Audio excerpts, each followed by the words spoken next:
Nakiisa ang Philippine Fair Force sa Autism Awareness. Idinaan nila ito sa isang riding skills competition. Para bigyan ng mukha ang balita, Mobile Journal King Senko. Isa ang autism spectrum sa mga karamdaman na hindi ganun kadaling matuklasan sa umpisa mga paps. Pero para sa mga kawani ng ating Philippine Air Force, meron silang programa na pangsuporta.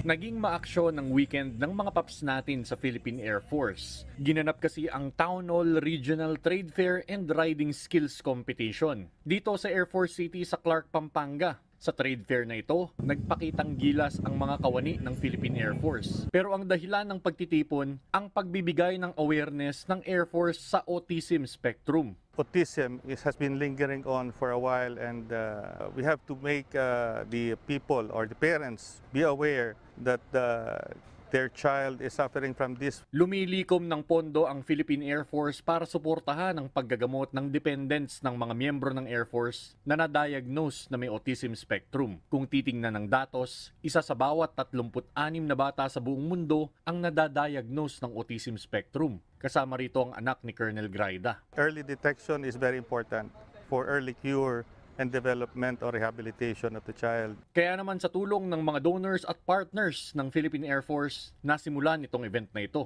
Na tayo pong isang pribadong institusyon na nagtuturo ng motor, na nagkaroon po tayo ng privilege na matulungan ang ating mga Philippine Air Force at kanilang programa para sa Autism Spectrum Disorder na kanilang mga proyekto.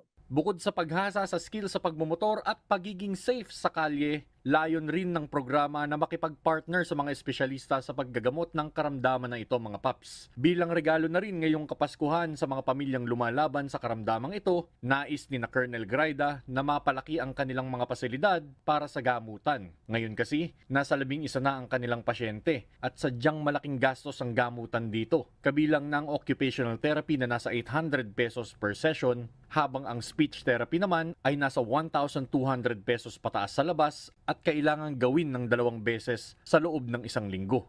Ang programang ito ng Philippine Air Force ay nagbibigay suporta sa mga sundalong may mga anak na natatanging pangangailangan. Mobile Journal, King Senko po, hatid ang mukha ng balita.